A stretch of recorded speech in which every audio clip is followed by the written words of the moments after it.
Hello everyone, welcome back to another vlog. ನನ್ನ ಹೋದ ವ್ಲಾಗಲ್ಲಿ ನೀವು ನನ್ನ ಮಾರ್ನಿಂಗ್ ರುಟೀನ್ ಹೇಗಿರುತ್ತೆ ಅಂತ ನೋಡಿದ್ರಿ. ಎವ್ರಿ ಡೇ ಸಿಮಿಲರ್ ಇರುತ್ತೆ ನನ್ನದು ರುಟೀನು.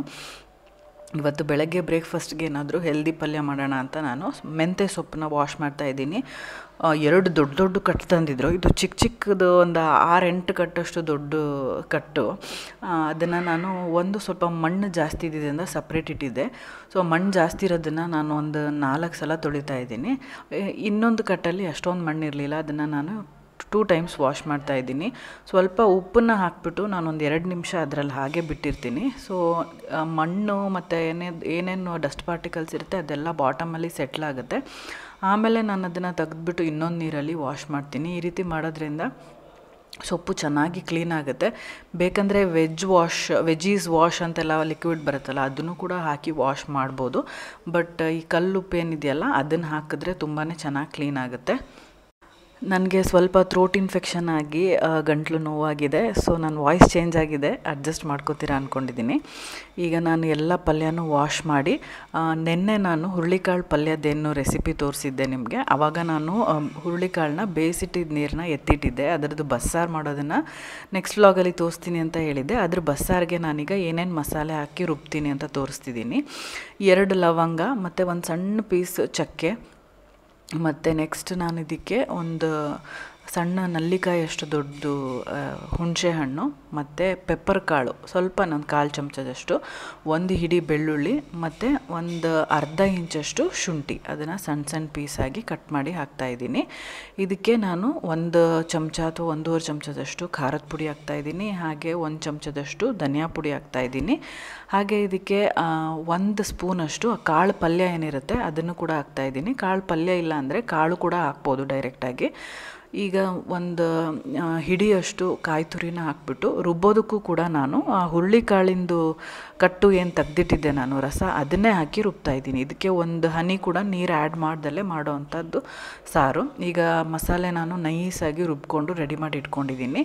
ಈಗ ಮೆಂತ್ಯ ಸೊಪ್ಪು ಮತ್ತು ಈರುಳ್ಳಿ ಎಲ್ಲನೂ ನನಗೆ ಭಾರತಿ ಅದೇ ಟೈಮ್ಗೆ ಬಂದು ಕಟ್ ಮಾಡಿ ಕೊಟ್ಟರು. ಸೊ ನಾನು ಬೇಗ ಬೆಳ್ಳುಳ್ಳಿ ಎಲ್ಲ ಜಜ್ಕೊಂಡೆ.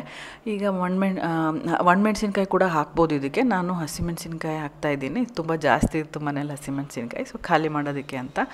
ಸೊ ಇದಕ್ಕೆ ನಾನು ಸಾಸಿವೆ ಹಾಕಿಲ್ಲ, ಡೈರೆಕ್ಟಾಗಿ ಜೀರಿಗೆ, ಬೆಳ್ಳುಳ್ಳಿ, ಹಸಿಮೆಣ್ಸಿನ್ಕಾಯಿ, ಅದಾದಮೇಲೆ ಈರುಳ್ಳಿ, ಸ್ವಲ್ಪ ಉಪ್ಪು ಹಾಕಿ ಸಾಫ್ಟ್ ಆಗೋವರೆಗೂ ಕುಕ್ ಮಾಡ್ಕೊಂಡಿದ್ದೀನಿ. ಈಗ ಕಟ್ ಮಾಡ್ಕೊಂಡಿರೋವಂಥ ಮೆಂತ್ಯ ಸೊಪ್ಪು ಹಾಕ್ತಾಯಿದ್ದೀನಿ. ಇದು ತುಂಬ ಜಾಸ್ತಿ ಅಂತ ಅನಿಸ್ತಾ ಇರ್ಬೋದು ನಿಮಗೆ, ಬಟ್ ಇದೆಲ್ಲನೂ ಕರಗಿ ಸ್ವಲ್ಪನೇ ಆಗೋಗುತ್ತೆ. ಇದು ಚೆನ್ನಾಗಿ ಫ್ರೈ ಆಗಬೇಕು. ಇದರ ನೀರಿನ ಅಂಶ ಎಲ್ಲ ಹೋಗಿ ಎಣ್ಣೆ ಬಿಟ್ಕೊಳ್ಳೋವರೆಗೂ ಫ್ರೈ ಮಾಡಬೇಕು, ಇಲ್ಲಾಂದರೆ ಅದ್ರದ್ದು ಕಹಿ ಹೋಗೋದಿಲ್ಲ. ಇಲ್ಲಿ ಕಹಿ ಅನಿಸ್ಬಿಡುತ್ತೆ. ನಾನು ಇದನ್ನು ಆಲ್ಮೋಸ್ಟ್ ಒಂದು 30 ಮಿನಿಟ್ಸ್ ಫ್ರೈ ಮಾಡಿದ್ದೀನಿ ಲೋ ಫ್ಲೇಮಲ್ಲಿ, ಸೊ ಎಣ್ಣೆ ಬಿಟ್ಕೊಳ್ಳೋವರೆಗೂ. ಈ ಕಡೆ ನಾನು ಕಟ್ಟಿನ ಸಾರಿಗೆ ಒಗ್ಗರಣೆ ಹಾಕ್ತಾಯಿದ್ದೀನಿ. ಎಣ್ಣೆ, ಸಾಸಿವೆ, ಜೀರಿಗೆ, ಕರಿಬೇವು ಮತ್ತು ಈರುಳ್ಳಿ, ಸ್ವಲ್ಪ ಹಿಂಗೆ ಹಾಕಿದ್ದೀನಿ. ಈರುಳ್ಳಿ ಎಲ್ಲ ಚೆನ್ನಾಗಿ ಫ್ರೈ ಆದಮೇಲೆ ಟೊಮ್ಯಾಟೊ ಹಾಕಿದ್ದೀನಿ, ಸ್ವಲ್ಪ ಉಪ್ಪು ಹಾಕಿದ್ದೀನಿ. ಈಗ ಅರಿಶಿನ ಹಾಕ್ತಾಯಿದ್ದೀನಿ. ಇದೆಲ್ಲ ಚೆನ್ನಾಗಿ ಫ್ರೈ ಆದಮೇಲೆ ನಾವು ರುಬ್ಬಿಟ್ಕೊಂಡಿರೋ ಮಸಾಲೆ ಏನಿದೆ ಅದನ್ನು ಹಾಕಿ, ಆ ಜಾರ್ ತೊಳೆಯೋದಕ್ಕೂ ಕೂಡ ನಾನು ಕಟ್ಟಿಂದು ನೀರೇನಿದೆ ಹುರುಳಿಕಾಳಿನ ನೀರು ಅದನ್ನೇ ಹಾಕ್ತಾಯಿದ್ದೀನಿ. ನಾರ್ಮಲ್ ವಾಟರ್ನ ಯೂಸ್ ಮಾಡ್ತಾಯಿಲ್ಲ. ಈ ರೀತಿ ಮಾಡೋದ್ರಿಂದ ಕಟ್ಟು ತುಂಬ ಟೇಸ್ಟಿಯಾಗಿ ಆಗುತ್ತೆ. ಹುರುಳಿಕಾಳು ಕಟ್ಟು ಇದು ಸೇಮ್ ಮೀನು ಸಾರು ಥರ ಸ್ಮೆಲ್ ಬರ್ತಾ ಇರುತ್ತೆ ಮನೆಯೆಲ್ಲ. ವೆಜಿಟೇರಿಯನ್ಸ್ ಹೆದರ್ಕೋಬೇಡಿ, ಟೇಸ್ಟ್ ನಿಮಗೆ ಡೆಫಿನೆಟ್ಲಿ ಇಷ್ಟ ಆಗುತ್ತೆ. ಟ್ರೈ ಮಾಡಿ. ಈ ರೆಸಿಪಿ ನಾನು ಅತ್ತೆಯಿಂದ ಕಲ್ತ್ಕೊಂಡಿದ್ದು. ಅವರು ಕಟ್ಟಿನ ಸಾರು ಮಾಡಿದ್ರೆ ಎಲ್ಲರಿಗೂ ತುಂಬ ಅಂದರೆ ತುಂಬ ಇಷ್ಟ ಮನೆಯಲ್ಲಿ. ಅದೇ ರೆಸಿಪಿನ ನಾನು ಕೂಡ ಫಾಲೋ ಮಾಡ್ತೀನಿ. ಈಗ ಮೆಂತ್ಯ ಸೊಪ್ಪು ನೀವು ನೋಡ್ತಿರ್ಬೋದು, ನೀರಿನ ಅಂಶ ಎಲ್ಲ ಹೋಗಿದೆ, ಡ್ರೈ ಆಗಿದೆ. ಈಗ ನಾನು ಇದಕ್ಕೆ ಸ್ವಲ್ಪ ಜಾಸ್ತಿನೇ ಕಾಯಿ ತುರಿ ಹಾಕ್ತಿದ್ದೀನಿ. ಕಾಯಿ ತುರಿ ಜಾಸ್ತಿ ಹಾಕೋದ್ರಿಂದ ಅದರದ್ದು ಕಹಿ ಅಂಶ ಎಲ್ಲ ಸ್ವಲ್ಪ ಇದು ಕಡಿಮೆ ಮಾಡುತ್ತೆ. ಇದಕ್ಕೆ ಕೊತ್ತಂಬರಿ ಸೊಪ್ಪು, ಕರಿಬೇವು ಯಾವುದೇ ರೀತಿಯಾಗಿ ಆ್ಯಡ್ ಮಾಡಿಲ್ಲ ನಾನು ಸೊಪ್ಪಿನ ಪಲ್ಯಕ್ಕೆ. ಅದು ಕೂಡ ನಾನು ಟಿಪ್ ಅತ್ತೆಯಿಂದ ಕಲ್ತ್ಕೊಂಡಿದ್ದು. ಸೊಪ್ಪಿನ ಪಲ್ಯ ಮಾಡಿದಾಗ ಯಾವಾಗಲೂ ಕರಿಬೇವು, ಕೊತ್ತಂಬರಿ ಸೊಪ್ಪು ಹಾಕಿದ್ರೆ ಆ ಸೊಪ್ಪಿಂದು ಒರಿಜಿನಲ್ ಸೊಪ್ಪಿಂದು ಫ್ಲೇವರು, ಟೇಸ್ಟು ಚೇಂಜ್ ಆಗಿಬಿಡುತ್ತೆ ಅಂತ ಹೇಳ್ತಿರ್ತಾರೆ. ಸೊ ಈಗ ಪಲ್ಯನೂ ರೆಡಿಯಾಗಿದೆ ಮತ್ತು ಕಟ್ಟಿನ ಸಾರು ಕೂಡ ರೆಡಿಯಾಗಿದೆ. ನಾನು ಬೀಟ್ರೂಟು ಮತ್ತು ಗೋಧಿ ಹಿಟ್ಟನ್ನು ಮಿಕ್ಸ್ ಮಾಡಿರೋವಂಥ ಬೀಟ್ರೂಟ್ ಚಪಾತಿ ಜೊತೆಗೆ ಇದನ್ನು ಸರ್ವ್ ಮಾಡಿದೆ ಕಾರ್ತಿಕ್ಕಿಗೆ. ಇದ್ರ ಜೊತೆ ಶೇಂಗಾ ಚಟ್ನಿ ಪುಡಿ ನೆಂಚ್ಕೊಂಡು ತಿಂದರೆ ತುಂಬ ಚೆನ್ನಾಗಿರುತ್ತೆ. ಒಂದು ಲೋಟ ಮಜ್ಜಿಗೆ ಕೂಡ ಕೊಟ್ಟಿದ್ದೀನಿ. ಸಮ್ಮರಲ್ಲಿ ನಾವು ಮಾರ್ನಿಂಗ್, ಆಫ್ಟರ್ನೂನ್, ನೈಟ್ ಎಲ್ಲ ಟೈಮೂ ಮಜ್ಜಿಗೆ ಕುಡಿತಾನೆ ಇರ್ತೀವಿ ಬಾಡಿನ ಕೂಲಾಗಿಡೋದಕ್ಕೆ. ಕಾರ್ತಿಕ್ಕು ಮತ್ತು ಚರಿತು ಇಬ್ಬರು ಹೋದ್ಮೇಲೆ ನಾನು ಕೂತ್ಕೊಂಡು ಬ್ರೇಕ್ಫಾಸ್ಟ್ ಮಾಡಿದೆ. ಅದಾದಮೇಲೆ ನಾನು ಒಂದು ಡೆಸರ್ಟ್ ಪ್ರಿಪೇರ್ ಮಾಡ್ತಾಯಿದ್ದೀನಿ. ಯಾಕಂದರೆ ನಾವು ಹಬ್ಬಕ್ಕೆ ಊರಿಗೆ ಹೋಗ್ತಾ ಇದ್ದೀವಿ, ಅಲ್ಲಿಗೆ ತೊಗೊಂಡೋಗೋಣ ಏನಾದರೂ ಡೆಸರ್ಟ್ ಮಾಡಿಕೊಂಡು ಅಂಥೇಳಿ ಪ್ರಿಪೇರ್ ಮಾಡ್ತಾಯಿದ್ದೀನಿ. ಇದು ಸಿಂಪಲ್ ಡೆಸರ್ಟು. ನಾನು ನೈಲಾನ್ ಸಬ್ಬಕ್ಕಿ ಅಂತ ಏನು ಬರುತ್ತೆ ಅದನ್ನು ನಾನು ಒಂದು 2 hours ನೆನೆಸಿಟ್ಟಿದ್ದೆ ನೀರಲ್ಲಿ. ಈಗ 1 ಲೀಟ್ರಷ್ಟು ಹಾಲನ್ನು ಕಾಯ್ಸೋಕ್ಕಿಟ್ಟಿದ್ದೀನಿ. ಅದರಲ್ಲಿ ಒಂದು 4 ಟೇಬಲ್ ಸ್ಪೂನಷ್ಟು ಹಾಲನ್ನು ತೆಗೆದಿಟ್ಕೊಂಡಿದ್ದೀನಿ. ಅದಾದಮೇಲೆ ನಾನು ಸ್ಟವ್ ಆನ್ ಮಾಡಿ ನೆನೆಸಿಟ್ಟಿರೋಂಥ ಸಬ್ಬಕ್ಕಿನ ಇದಕ್ಕೆ ಆ್ಯಡ್ ಮಾಡಿಬಿಟ್ಟು ಮಿಕ್ಸ್ ಮಾಡ್ತಾಯಿದ್ದೀನಿ. ಇದು ಲೋ ಫ್ಲೇಮಲ್ಲಿ ಸಾಬುದಾನೂ ಕುಕ್ ಆಗ್ತಾ ಇರುತ್ತೆ, ಹಾಲು ಕೂಡ ಅದ್ರ ಜೊತೆಗೆ ಮಿಕ್ಸ್ ಆಗ್ತಾ ಬರುತ್ತೆ. ಈಗ ನಾನು ಒಂದು ಕಸ್ಟರ್ಡ್ ಮಿಕ್ಸ್ಚರ್ನ ಪ್ರಿಪೇರ್ ಮಾಡ್ತಿದ್ದೀನಿ. ಹಾಲು ನಾನೇನು ಸಪ್ರೇಟಾಗಿ ತೆಗೆದಿಟ್ಕೊಂಡಿದ್ದೆ 4 ಟೇಬಲ್ ಸ್ಪೂನು. ಅದರಲ್ಲಿ ನಾನು 4 ಟೀ ಸ್ಪೂನ್ಸಷ್ಟು ಕಸ್ಟರ್ಡ್ ಪೌಡರ್ ಏನಿದೆ, ವೆನಿಲಾ ಫ್ಲೇವರ್ ಕಸ್ಟರ್ಡ್ ಪೌಡರು, ಇದನ್ನು ಹಾಕಿ ಮಿಕ್ಸ್ ಮಾಡಿಕೊಂಡು ಹಾಲು ಮತ್ತು ಸಾಬುದಾನ ಮಿಕ್ಸ್ಚರ್ ಕುದಿಯೋಕ್ಕೆ ಬರೋ ಟೈಮಲ್ಲಿ ಇದನ್ನು ಆ್ಯಡ್ ಮಾಡಿ ಮಿಕ್ಸ್ ಮಾಡ್ತಾಯಿದ್ದೀನಿ. ತಕ್ಷಣ ಮಿಕ್ಸ್ ಮಾಡಿಬಿಡ್ಬೇಕು, ಇಲ್ಲಾಂದರೆ ಗಂಟಾಗೋಗುತ್ತೆ. ಈಗ ಇದೆಲ್ಲ ಮಿಕ್ಸ್ ಆಗಿ ಒಂದು ಥಿಕ್ ಕನ್ಸಿಸ್ಟೆನ್ಸಿಗೆ ಬಂದಿದೆ. ಈಗ ನಾನು ಇದಕ್ಕೆ ಎಷ್ಟು ಬೇಕೋ ಅಷ್ಟು, ಸ್ವೀಟಿಗೆ ಎಷ್ಟು ಬೇಕೋ ಅಷ್ಟು ನೋಡಿಕೊಂಡು ಸಕ್ಕರೆ ಆ್ಯಡ್ ಮಾಡ್ಕೋತಾ ಇದ್ದೀನಿ. ಈ ಮಿಕ್ಸ್ಚರ್ನ ನಾವು ಸ್ಟೋರ್ ಮಾಡಿ ಇಟ್ಕೊಂಡು ಇದಕ್ಕೆ ಹಾಲು ಆ್ಯಡ್ ಮಾಡಿಕೊಂಡು ಜ್ಯೂಸ್ ಥರ ಕುಡಿಬೋದು. ಅಥವಾ ಸ್ವಲ್ಪನೇ ಹಾಲು, ಸ್ವಲ್ಪ ಫ್ರೂಟ್ಸ್ನ ಕಟ್ ಮಾಡಿ fruit salad, custard with fruit salad ಥರನೂ ಮಾಡ್ಕೋಬೋದು. Multipurpose usage. ಇದನ್ನು ಮಾಡಿ ಫ್ರಿಡ್ಜಲ್ಲಿ ಇಟ್ಕೊಂಡು ನಾನು ಊರಿಗೆ ತೊಗೊಂಡೋಗ್ತಾ ಇದ್ದೀನಿ. ಮಧ್ಯಾಹ್ನ ಊಟಕ್ಕೆ ನಾನು ಮಿಕ್ಕಿದ್ದೆಲ್ಲ ಏನೇನಿತ್ತು ಚೌ ಅದನ್ನೆಲ್ಲ ಹಾಕ್ಕೊಂಡು ಊಟ ಮಾಡಿದೆ. ಈಗ ನಾನು ಶಾಪಿಂಗ್ ಮಾಡೋಕ್ಕೆ ಹೋಗ್ತಾ ಇದ್ದೀನಿ. ಹಬ್ಬಕ್ಕೆ, ಯುಗಾದಿ ಹಬ್ಬಕ್ಕೆ ಹೊಸ ಬಟ್ಟೆ ತೊಗೊಳ್ಳೋಣ ಅಂತ ಹೋಗಿ ನಾನು ಶಾಪಿಂಗ್ ಮಾಡ್ಕೊಂಡು ಮನೆಗೆ ಬಂದಮೇಲೆ ಎಲ್ಲನೂ ಏನೇನು ತೊಗೊಂಡೆ ಅಂತ ಕೂಡ ತೋರಿಸ್ತೀನಿ. ಶಾಪಿಂಗ್ ಮಾಡೋ ಟೈಮಲ್ಲಿ ಅಲ್ಲೆಲ್ಲ ಬೋರ್ಡ್ ಹಾಕಿದ್ರು ವಿಡಿಯೋ ಮಾಡೋಂಗಿಲ್ಲ ಅಂತ, ಸೊ ನಾನು ಮಾಡಲಿಲ್ಲ. ಇಲ್ಲಿ ಎಲ್ಲ ಶಾಪಿಂಗ್ ಆದಮೇಲೆ ಬಿಲ್ಲಿಂಗಿಗೆ ವೆಯ್ಟ್ ಮಾಡ್ತಾಯಿದ್ದೆ. ಸೊ ಬಿಲ್ಲಿಂಗ್ ಎಲ್ಲ ಆಗಿ ನನ್ನ ಐಟಮ್ಸ್ ಕೂಡ ಕೊಟ್ಟಿದ್ದಾರೆ. ಮತ್ತು ವಾಪಸ್ ಆಟೋದಲ್ಲಿ ಮನೆಗೆ ಬಂದು ಈಗ ನಿಮಗೆ ಒಂದೊಂದೇ ಐಟಮ್ಸ್ನ ಓಪನ್ ಮಾಡಿ ತೋರಿಸ್ತಾ ಇದ್ದೀನಿ.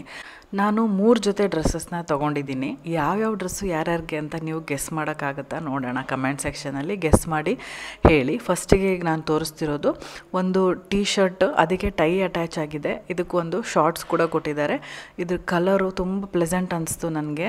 ಆಮೇಲೆ ಪ್ಯಾಟರ್ನ್ ಕೂಡ ಅಷ್ಟೇ ಮಿಕ್ಸ್ಡ್ ವೈಟ್ ವಿತ್ ಗ್ರೀನ್ ಕಾಂಬಿನೇಷನಲ್ಲಿದೆ. ಸೊ ತುಂಬ ಚೆನ್ನಾಗಿದೆ. ಅದ್ರ ಜೊತೆಗೆ ಇನ್ನೊಂದು ನಾನು ಅದೇ ಕಲರಲ್ಲಿ ಒಂದು ಫ್ರಾಕ್ ತೊಗೊಂಡೆ, ಲಾಂಗ್ ಫ್ರಾಕು. ಇದು 3 ಡ್ರೆಸ್ಸು ಮಕ್ಕಳಿಗೆ ತೊಗೊಂಡಿರೋದು ನಾನು. ಯಾವ 3 ಮಕ್ಕಳಿಗೆ ಇರ್ಬೋದು ಅಂತ ನೀವು ಗೆಸ್ ಮಾಡಿ. ನಿಮಗೆ 3 ಗೊತ್ತಿದ್ದಾರೆ, ಹಾಗಾಗಿ ಗೆಸ್ ಮಾಡೋದು ಈಸಿ ಅಂತ ಅಂದ್ಕೊಂಡಿದ್ದೀನಿ. 3ನೇ ಡ್ರೆಸ್ಸು ಶರ್ಟ್ ವಿತ್ ಒಂದು ಶಾರ್ಟ್ಸು. ಈ ಶರ್ಟಿಗೆ ಬೋಟೈ ಅಟ್ಯಾಚ್ಡ್ ಆಗಿದೆ. ಹಾಗೆ ಈ ಶರ್ಟಿಗೆ ಪಾಪ್ಕಾರ್ನ್ ಪ್ರಿಂಟ್ ಅಂತ ಹೇಳ್ತಾರೆ. ಇದು ಇವಾಗ ಟ್ರೆಂಡಲ್ಲಿದೆ ಅಂತ ಹೇಳಿದ್ರು. ನಂಗೆ ತುಂಬ ಇಷ್ಟ ಆಯಿತು ಮೆಟೀರಿಯಲ್ಲು ಮತ್ತು ಆ ಪ್ಯಾಟರ್ನ್ ಎಲ್ಲ. ಸೊ ಅದನ್ನು ತೊಗೊಂಡೆ. ಇಲ್ಲಿ ಗೀತಾಂಜಲಿ ಸ್ಟೋರ್ಸಲ್ಲಿ ನಾನು ಶಾಪಿಂಗ್ ಮಾಡಿದ್ದು. ಅಲ್ಲಿ ಯಾವಾಗ ಶಾಪಿಂಗ್ ಮಾಡಿದ್ರು ಒಂದು ಎಕ್ಸ್ಟ್ರಾ ಖರ್ಚೀಫ್ ಕೊಟ್ಟಿರ್ತಾರೆ ಬ್ಯಾಗಲ್ಲಿ. ಸೊ ಅದನ್ನು ಕೂಡ ತೋರಿಸ್ತಾ ಇದ್ದೀನಿ. ಸೊ ಇದಿಷ್ಟು ನಾನು ಮಾಡಿದ್ದು ಶಾಪಿಂಗ್ ಆಗಿತ್ತು. ಈಗ ನಾನು ಸ್ವಲ್ಪ ಕಸ್ಟರ್ಡ್ ಮಿಕ್ಸ್ಚರ್ಗೂ ಕಸ್ಟರ್ಡ್ ಆ್ಯಡ್ ಮಾಡೋಕ್ಕೂ ಸಕ್ಕರೆ ಆ್ಯಡ್ ಮಾಡೋಕ್ಕೂ ಮುಂಚೆ ಸ್ವಲ್ಪ ಸಾಬುದಾನ ಮಿಕ್ಸ್ಚರ್ ತೊಗೊಂಡು ನಾನು ಅದಕ್ಕೆ ಸ್ವಲ್ಪ ಬೆಲ್ಲದ ಪುಡಿ ಹಾಕಿ ಮಿಕ್ಸ್ ಮಾಡಿ ಫ್ರಿಡ್ಜಲ್ಲಿ ಇಟ್ಟೋಗಿದ್ದೆ. ಬಿಸಿಲಲ್ಲಿ ಹೋಗಿ ಶಾಪಿಂಗ್ ಮಾಡಿ ಬಂದಮೇಲೆ ಕೂಲಾಗಿರೋ ಅಂಥದ್ದು ಸಬ್ಬಕ್ಕಿ ಪಾಯಸ ಥರ ತಿಂದೆ. ಸ್ವಲ್ಪ ಚೆನ್ನಾಗಿ ಅನಿಸ್ತು, ಆರಾಮ್ ಅನಿಸ್ತು. ಈಗ ನಾನು ನೈಟ್ ಡಿನ್ನರ್ಗೆ ಪನ್ನೀರ್ ಗೀ ರೋಸ್ಟ್ ಮಾಡ್ತಾಯಿದ್ದೀನಿ. ನಾನು ಮೊನ್ನೆ ಚಿಕನ್ ಗೀ ರೋಸ್ಟ್ ಮಾಡಿದಾಗ ಒಂದು ಸ್ವಲ್ಪ ಮಸಾಲ ಎಕ್ಸ್ಟ್ರಾ ಆಗಿತ್ತು ಅಂತ ಎತ್ತಿಟ್ಟಿದ್ದೆ. ಅದನ್ನು ನಾನಿವತ್ತು ಪನ್ನೀರ್ ಗೀ ರೋಸ್ಟಿಗೆ ಯೂಸ್ ಮಾಡ್ತಾಯಿದ್ದೀನಿ. ಸ್ವಲ್ಪ ಅದಕ್ಕೆ ಖಾರದ ಪುಡಿನ ಹಾಕಿದ್ದೀನಿ. 2 ಟೇಬಲ್ ಸ್ಪೂನಷ್ಟು ಗೀಯಲ್ಲಿ ಇದು ಮಸಾಲೆ ಎಣ್ಣೆ ಬಿಟ್ಕೊಳ್ಳೋವರೆಗೂ ಫ್ರೈ ಮಾಡಿ ಇದಕ್ಕೆ ಪನ್ನೀರನ್ನ ಆ್ಯಡ್ ಮಾಡ್ತಿದ್ದೀನಿ. ಈ ಮಸಾಲೆ ಮಿಕ್ಸ್ಚರಲ್ಲಿ ಸೋಕ್ ಮಾಡಿರೋವಂಥ ಧನಿಯಾ ಕಾಳು, ಬಡೆ ಸೋಂಪು ಮತ್ತು ಗೋಡಂಬಿ, ಗಸಗಸೆ ಇದನ್ನೆಲ್ಲ ಹಾಕಿ ನಾನು ಪೇಸ್ಟ್ ಮಾಡ್ಕೊಂಡಿದ್ದೀನಿ. ಶುಂಠಿ ಬೆಳ್ಳುಳ್ಳಿ ಕೂಡ ಇದೆ ಅದರಲ್ಲಿ. ಈಗ ಇದು ಚೆನ್ನಾಗಿ ಪನ್ನೀರು ರೋಸ್ಟ್ ಆಗೋವರೆಗೂ ನಾನು ಫ್ರೈ ಮಾಡ್ತಾಯಿದ್ದೀನಿ. ಈಗ ನೋಡ್ತಿರ್ಬೋದು ಮಸಾಲೆ ಎಲ್ಲ ಪನ್ನೀರ್ ಪೀಸಸ್ಗೆ ಚೆನ್ನಾಗಿ ಕೋಟ್ ಆಗಿದೆ. ಈ ಸ್ಟೇಜಲ್ಲಿ ಆಫ್ ಮಾಡಿ ನಾನೊಂದು 2 ನಿಮಿಷ ರೆಸ್ಟ್ ಮಾಡೋಕ್ಕೆ ಬಿಟ್ಟಿದ್ದೆ. ಸೊ ಎಲ್ಲನೂ ಚೆನ್ನಾಗಿ ಈಗ ಕುಕ್ ಆಗಿದೆ. ಈಗ ಇದನ್ನು ನಾನು ಸ್ವಲ್ಪ, ಕಾರ್ತಿಕ್ ಸ್ವಲ್ಪ. ಇದು 200 gram paneer. So 100 gram each ತೊಗೊಂಡ್ವಿ. ನಾವು ಮೇನ್ ಕೋರ್ಸ್ ಆಗಿ ಏನು ರೊಟ್ಟಿ, ಚಪಾತಿ, ಅನ್ನ ನೈಟ್ ತಿನ್ನೋದಿಲ್ವಲ್ಲ. ಸೊ ಈ ಥರ ಏನಾದರೂ ಪ್ರೋಟೀನ್ ರಿಚ್ ಇರೋ ಫುಡ್ನ ತೊಗೊತೀವಿ. ಅದ್ರ ಜೊತೆ ಒಂದು ಗ್ಲಾಸ್ ಮಜ್ಜಿಗೆ ಕುಡಿದೆ. ನೆಕ್ಸ್ಟ್ ಡೇ ಬೆಳಗ್ಗೆ ನಾವು ಎಲ್ಲ ಪ್ಯಾಕ್ ಮಾಡಿಕೊಂಡು ಶಿವಮೊಗ್ಗಕ್ಕೆ ಹೊರಟಿದ್ದೀವಿ. ಈ ಸತಿ ಯುಗಾದಿ ಹಬ್ಬ ಹೊಸ ಮನೆಯಲ್ಲಿ ಸೆಲೆಬ್ರೇಟ್ ಮಾಡೋಣ ಅಂತ ಅಂದ್ಕೊಂಡಿದ್ದೀವಿ. ಸ್ಪೆಷಲ್ ಆಗಿರುತ್ತೆ. ನೀವು ಕೂಡ ನೋಡಿ ತುಂಬ ಎಂಜಾಯ್ ಅರ್ಲಿ ಮಾರ್ನಿಂಗ್ ಬಿಟ್ಟಿದ್ವಿ. ಸೊ ಬ್ರೇಕ್ಫಾಸ್ಟ್ ಟೈಮ್ಗೆ ರೀಚ್ ಆದ್ವಿ ಮನೆ. ಅಲ್ಲಿ ಹೋದ ತಕ್ಷಣ ಬ್ರೇಕ್ಫಾಸ್ಟ್ಗೆ ಟೊಮ್ಯಾಟೊ ಬಾತ್ ಇತ್ತು. ಇದರಲ್ಲಿ ಪೊಟೆಟೋನ ಸಣ್ಣ ಸಣ್ಣದಾಗಿ ಕಟ್ ಮಾಡಿ ಹಾಕಿದ್ರು, ಒಂಥರ ಟೇಸ್ಟ್ ಚೆನ್ನಾಗಿತ್ತು.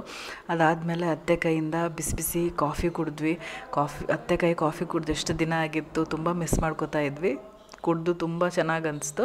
ಅದಾದಮೇಲೆ ನಾವು ಒಂದು ಸ್ಪೆಷಲ್ ಪರ್ಸನ್ನ ಮೀಟ್ ಮಾಡೋಕ್ಕೆ ಫಸ್ಟ್ ಟೈಮ್ ನೋಡೋಕ್ಕೆ ಹೋಗ್ತಾ ಇದ್ದೀವಿ. ಯಾರು ಅಂತ ನೀವು ಗೆಸ್ ಮಾಡಿರ್ಬೋದು. ನೆಕ್ಸ್ಟ್ ವ್ಲಾಗಲ್ಲಿ ನಿಮಗೆ ಗೊತ್ತಾಗುತ್ತೆ ನಾವು ಯಾರನ್ನ ನೋಡೋಕೆ ಹೋಗ್ತಾ ಇದ್ದೀವಿ ಅಂತ. ಚರಿತ್ ಅಂತೂ ಫುಲ್ ಮಜಾ ಮಾಡ್ತಿದ್ದಾನೆ ಅವ್ರ ಅಜ್ಜಿ ತಾತ ಜೊತೆ, ಇಬ್ಬರು ಹೆಗ್ಲ ಮೇಲೆ ಕೈ ಹಾಕ್ಕೊಂಡು. ಸೊ ಇವತ್ತಿನ ಈ ವ್ಲಾಗ್ ಇಷ್ಟೇ. ಇಷ್ಟ ಆಗಿದ್ದರೆ ಲೈಕ್ ಮಾಡಿ, ಫ್ರೆಂಡ್ಸ್ ಆ್ಯಂಡ್ ಫ್ಯಾಮಿಲಿ ಜೊತೆ ಕೂಡ ಶೇರ್ ಮಾಡಿ. ನೀವಿನ್ನೂ ನಮ್ಮ ಚಾನಲ್ನ ಸಬ್ಸ್ಕ್ರೈಬ್ ಮಾಡದೆ ನೋಡ್ತಾ ಇದ್ದರೆ ಸಬ್ಸ್ಕ್ರೈಬ್ ಮಾಡಿ, ಪಕ್ಕದಲ್ಲಿರೋ ಬೆಲ್ ಐಕನ್ನ ಕ್ಲಿಕ್ ಮಾಡೋದ್ರಿಂದ ನನ್ನೆಲ್ಲ ವಿಡಿಯೋ ನೋಟಿಫಿಕೇಷನ್ ನಿಮ್ಮ ಮೊಬೈಲ್ಗೆ ತಕ್ಷಣ ಸಿಗುತ್ತೆ ಅಂತ ಹೇಳ್ತಾ ಈ ವ್ಲಾಗ್ನ ನಾನು ಇಲ್ಲಿಗೆ ಮುಗಿಸ್ತಾ ಇದ್ದೀನಿ. See you all in my next vlog. Till then take care, bye.